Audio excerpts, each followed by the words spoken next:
Hey folks, I'm Aspen Arrow, and we are back in the desert with our impits. Working in the rain, having got some electricity. We have some quests to do related to our venerated flame bow. We've got an orbital drone hack. Not one of my favorites, but hopefully it won't be too bad. When we get to it, sort of a busy episode, so my plan was to do one, but we didn't get there. Did get a prisoner, so working on converting her. She is also an impid, so growing our colony. And as I noted in one of my previous edits, I noticed that I had messed up the pregnancy approach, and so we're gonna go ahead and let Sezen and Novo have a chance, and Thorath and Haz will avoid pregnancy.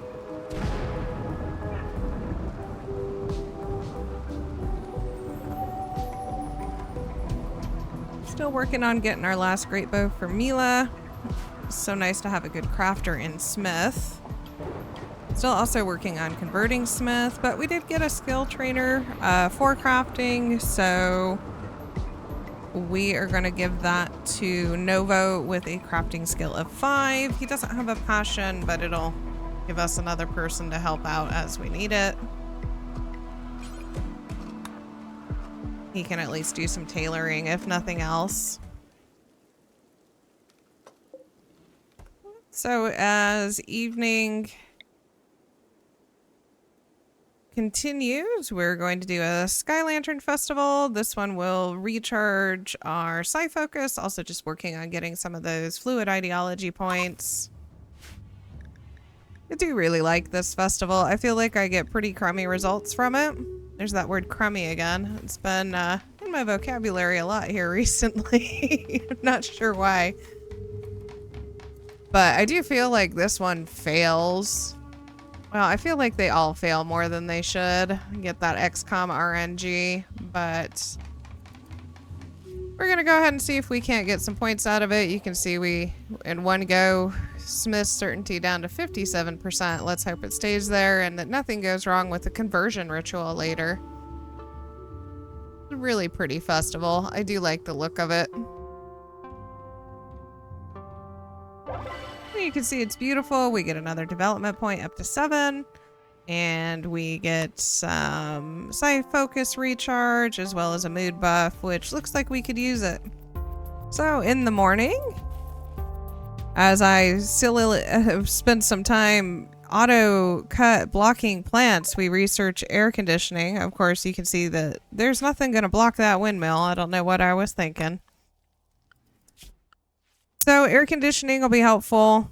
It definitely gets hot on this map, and while the impids can manage, our baseliners really struggle even with dusters, and I don't want to switch them over to cowboy hats now that we have some head protection. Spent some time debating what to do again. As always, it's a tough choice. For some reason, chose advanced lights. I guess it does reduce the energy consumption of the lights, but I don't know why I did that. Sometimes. And we get offered a Sunblocker. Seriously debated if we could go with the darkness meme, but we don't have hydroponics. We don't have power to run hydroponics.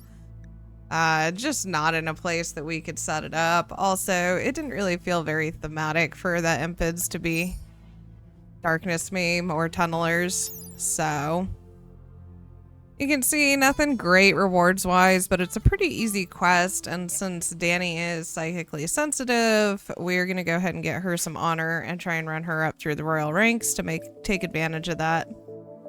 So once it's morning early on, so they have a good head start, we'll send a caravan over to take care of that Sunblocker. Go ahead and schedule everyone to stay nearby, so if we are raided while we're short a few people, nobody is real far away from the base. You can see we also have a logging site here with a hostile faction. Has some wood. We are pretty good on wood, as you saw. We have almost 1,000 wood, but still using it for coolers and other things. It's a useful resource. We are going to send Sezen as our best fighter and Danny as melee.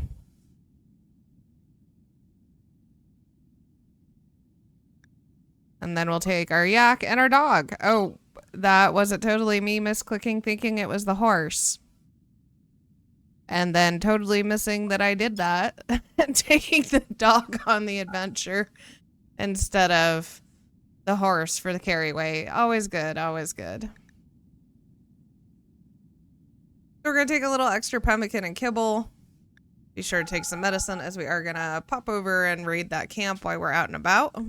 As usual, we get a warning that we don't have enough food, even though we're going very, very close by. And you can see, just for accepting the quest, we've already got our rewards. And Danny has a yeoman ceremony available. After some time's passed, we are already over to the manhunting guinea pigs. You can see it is on a toxic map tile, which I didn't notice. So we are taking, starting to build up toxic. And you can see there's our dog hanging out. Not the horse. Guinea pigs, no big deal. We take care of them. Set Danny to tend to herself. Sezen just took a bruise, so we'll go over and approach the Sunblocker. Couldn't remember if this one had an possible unknown threat, but try and take a slow approach, staying in cover in case something pops out, surprises us, as that can happen on some of these quests. I don't know where the trigger for it is, but you can see it's looking fairly safe. Claim this door and get Sezen sent in to start working on the Sunblocker.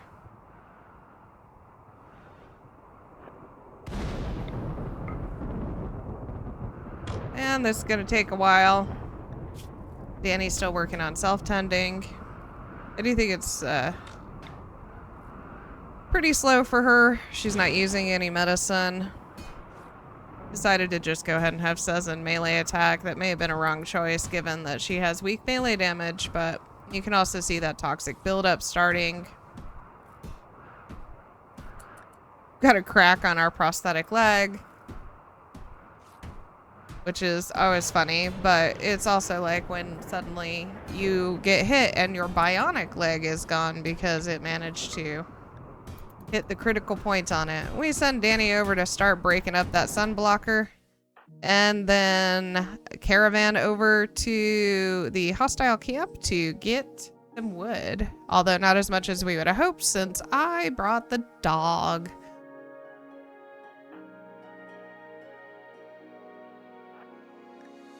So let's send our gals over for some more fighting.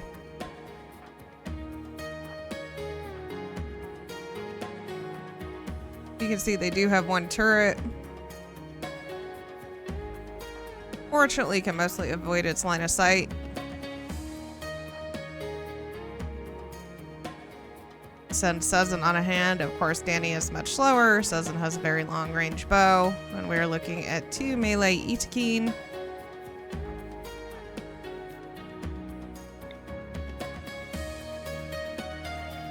And while trying to evaluate how far I could go forward and marking it so I don't go past it, get hit by the turret, I missed that Sezen was going to start shooting. Wasn't really ready. So run, Sezen, run!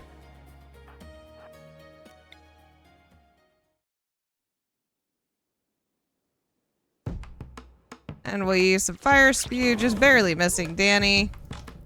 Taking out one Itakeen, and then Sezen, for good measure, takes out the other.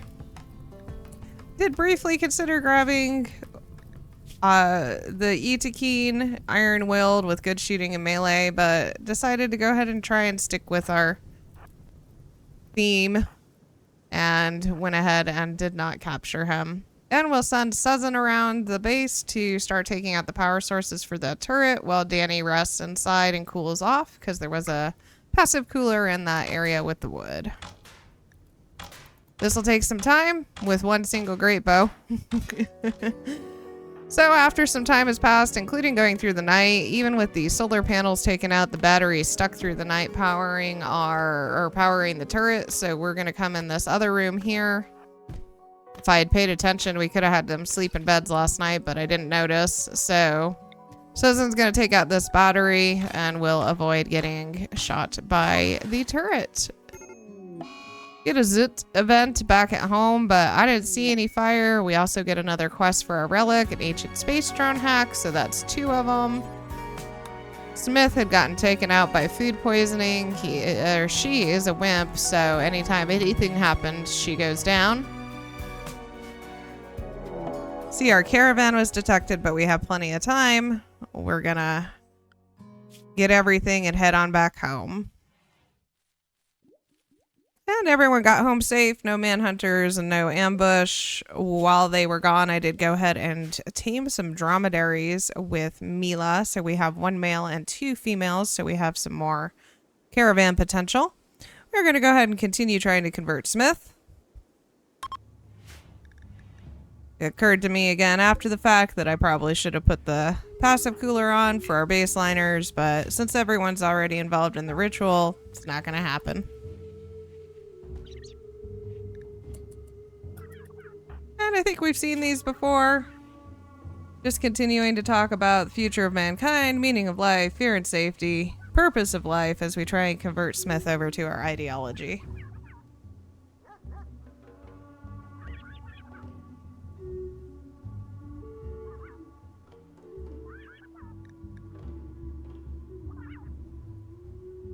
And it's ineffective, pushing that certainty back up to 80%, which is funny because we had a 30%, almost 30% decrease just from someone trying to convert Smith earlier. So a bit of a frustrating outcome, but is what it is. And we'll just have to use the convert ability instead.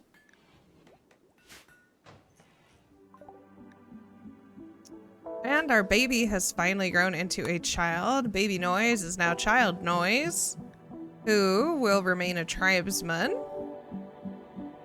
Obviously can start doing some basic stuff around the base. Basically, they will become our Roomba and take over a lot of the cleaning tasks since children have very few things they can do when they're that young. We had already made up a romper and a shade cone to try and provide a little bit of heat protection. Obviously, Baby Noise is an impid, so should have some extra protection, but with the heat waves, I decided a hat would be helpful, and we're not gonna give the kid a gun or have him doing anything other than hanging out, so doesn't need the head protection.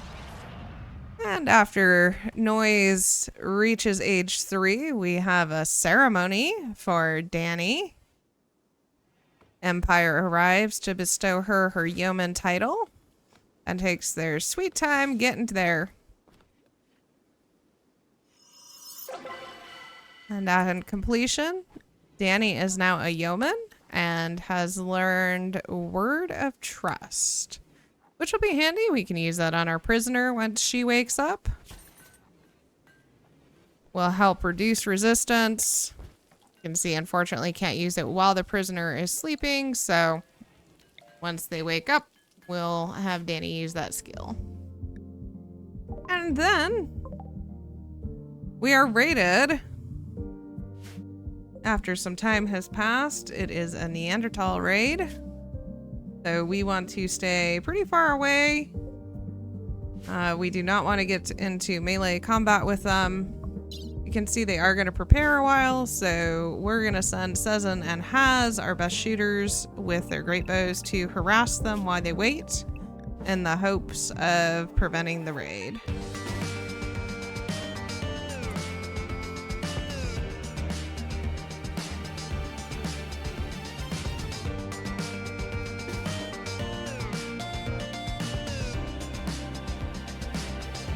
See, we're trying to work with kind of a 3-person setup here. We've got our folks who can't move very quickly stay behind. We have our okay to 4 shooters get ready, and then we send our 2 best shooters down.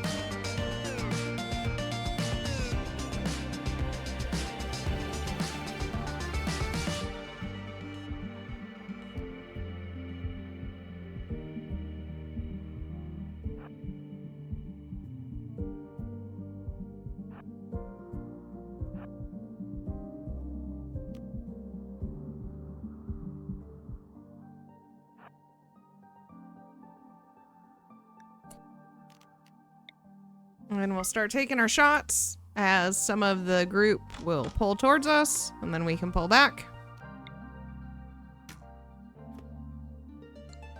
And they'll rubber band back to their group. So rinse and repeat, continue doing it.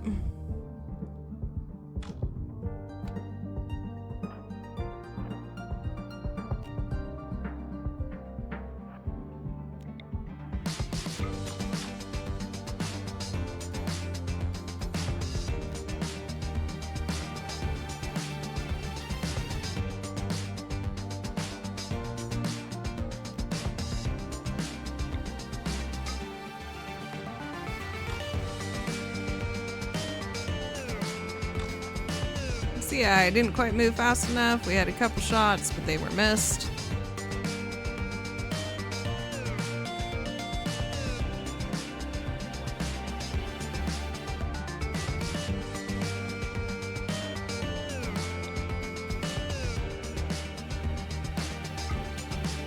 See, the new there is almost downed. Did decide, since they weren't weren't pulling very quickly, to let everyone else have a quick break, eat some food, whatever they need to do. And of course, that's the moment that the raid decides it actually means business and is gonna come to the base.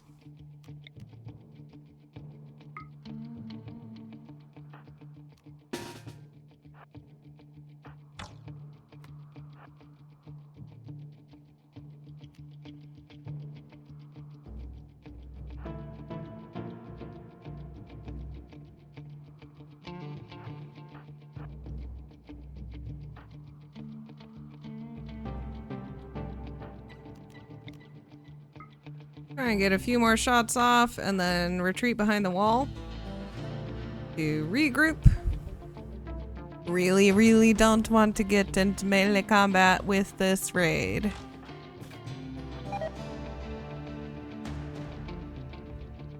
See, they're perplexed. Never seen a wall before. I was a little surprised they didn't go beat on the door. But they did split up and start going around the base,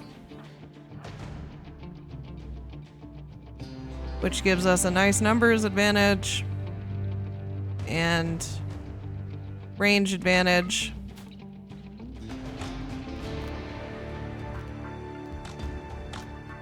You can see Trout trying to get some cover. Fortunately, it is not helpful, and the raid is defeated, leaving us a nice drop of 25 herbal medicine. Actually saw New's leg off. And so with that, our episode comes to a close today. Thank you so much for joining me in RimWorld again. I hope you're enjoying the series. As always, have a pleasant day, and we'll see you next time.